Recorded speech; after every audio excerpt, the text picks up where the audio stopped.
All right, you're still watching Ways Now. Nelson Mandela International Day, also known as Mandela Day, is an international observance in honor of the revolutionary Nelson Mandela, celebrated annually on his birthday on July 18th. The day was officially set as United Nations in November 2009, when with the first observance of Mandela Day held on July 18, 2010. Nelson Mandela International Day shines a light every year on the legacy of a man whose monumental achievements changed the 20th century and shaped the 21st. His values and determination, a deep commitment to human rights, freedom, and justice are reflected on and are a source of inspiration for others. Mandela advocated for the rightful dignity and equality of every living person and encouraging engagement and solidarity across all borders.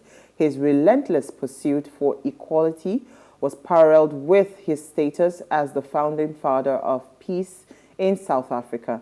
Nelson Mandela remains a symbol of power by resisting oppression. In times of turbulence, Mandela's legacy teaches everyone to choose dignity over humiliation, speak up during injustice, and forgive rather than hate. He once said, "To be free is not merely to cast off one's chains, but to live in a way that respects and enhances the freedom of others." In 2014, the Nelson Mandela Prize was established by the UN General Assembly, an award recognizing the achievements of those who went far and beyond to serve humanity. So this is a very important holiday. For what he stood for, it's tough for us to be able to find 27 years in prison, not just to spend 27 years in prison, but to come out, be elected president, and to be able to see peace, to be able to stand for unity. It's just a remarkable human being. So, Uti, what really gets me all the time is that capacity and ability to forgive. Yeah. Hi. Like, I'm in power and I'm seeing the people. Yep. You just be going, if it's the kind of leaders that we have today, they're so vindictive, you know, just one little thing, you can't move past it. You are always hell-bent on.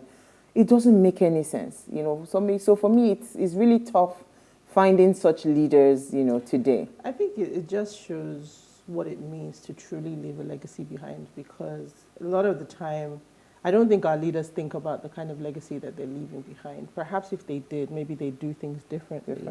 But I mean, he just exemplifies the kind of values that we want to see in our leaders.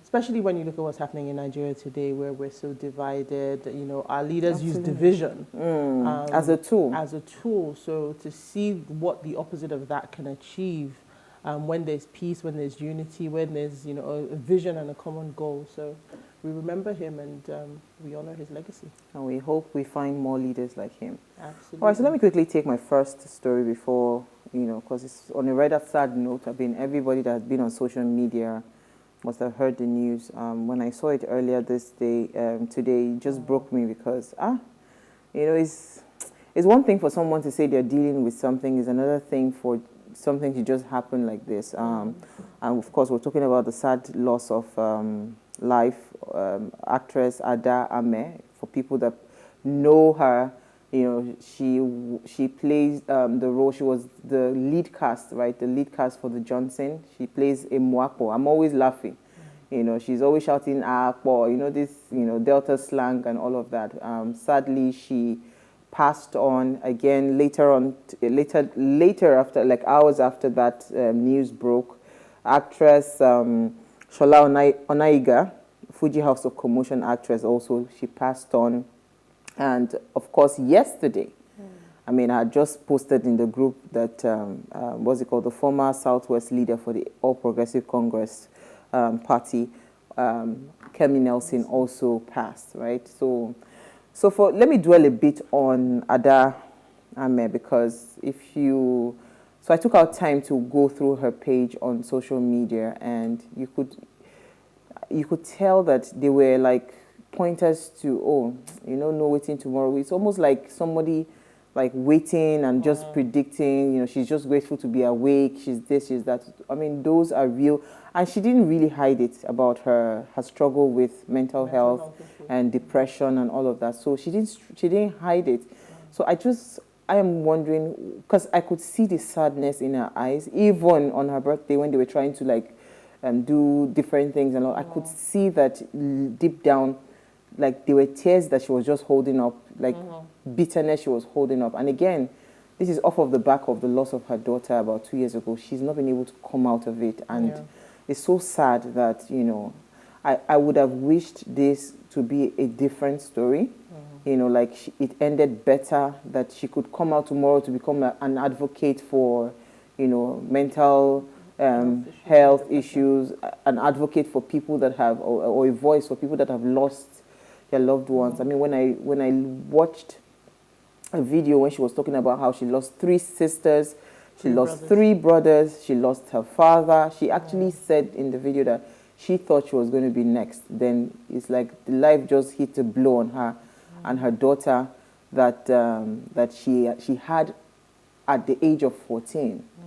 You know, her daughter died, and you know, I don't think she ever came out of that. She recovered from that. So I don't know how we deal with things. I don't know if we are able to really express and thrash those heaviness in our hearts, you know, because I believe that if you're able to really, really, really take it out from your mind, maybe things might just be different, you know. So I think that, you know, you have to see depression for what it is. It is a disease. I think sometimes people just think it's feeling a little bit sad, but it's a lot more than that.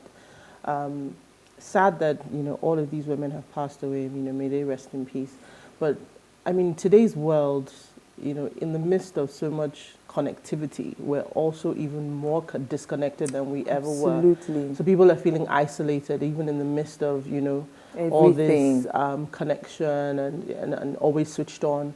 So there's a lot, and like I said, the world has gone crazy. That's the way I like to think about it. So you kind of have to really protect your mental health.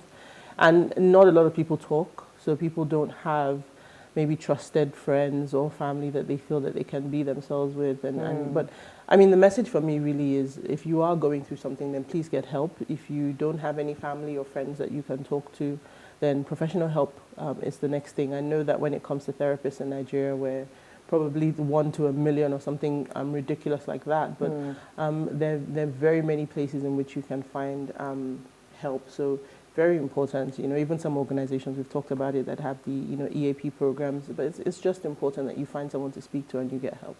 Absolutely. We're having someone, a friend, a very close friend of mine, she's now in the US. She was an EAP professional going around companies, you know, providing that service. So it would be nice to have her thoughts, you know, yeah.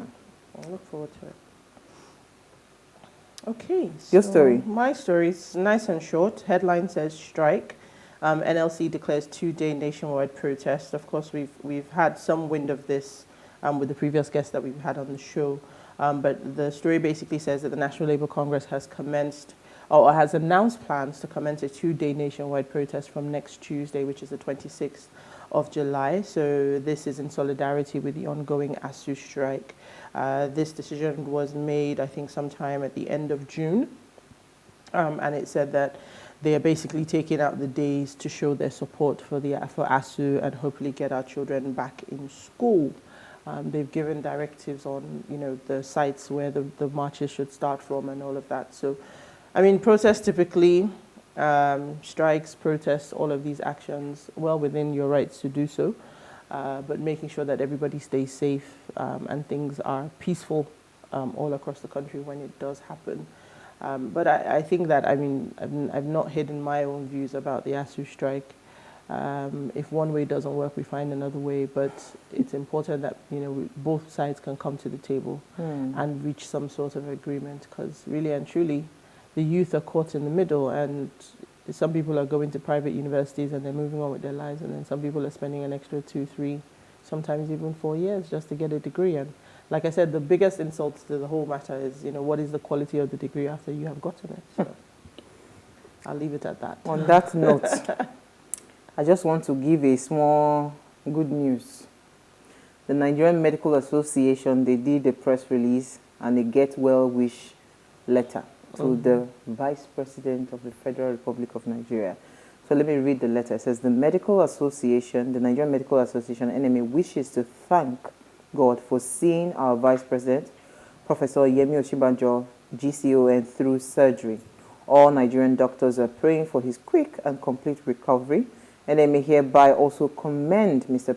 Vice President for demonstrating confidence in the Nigerian doctor and health care system. We are certain that he was impressed. We call on other political office holders in Nigeria to emulate the Vice President and end medical tourism. It is time to fix our fragile healthcare system to the benefit of the common man and our economy. The time for action is now. And this was signed by the President, Uche Ojimma. But I actually, should we just leave it there? I think I don't want to go there. He had, I mean, surgery on his leg. Some people will say, well, it's just his leg, but it was to treat a fracture in his leg, and I believe it was at a hospital here in Lagos. But, well, you know, it's a departure from what we're used to. We've seen somebody being flown out for headache. Well, like I said, it's a departure. But you know, from I was what we're just saying used to you off air that, honestly speaking, I wished the Vice President had gotten the ticket as the flag bearer for APC, because every now and then you see a slight attempt to really want to buy Nigeria to grow Nigeria from his little actions that he takes, right? And this is one of those actions. It would have been a fantastic race to watch, maybe a Peter Obi for Labour Party or maybe for PDP, and then what's it called, Osibanjo for APC. Then we know that yes, we're matching it, everything for everything. But hey, who am I? I'm nobody. All right, we'll take a break now. When we come back from the break, let's discuss media influence and politics. Stay with us. We'll be right back.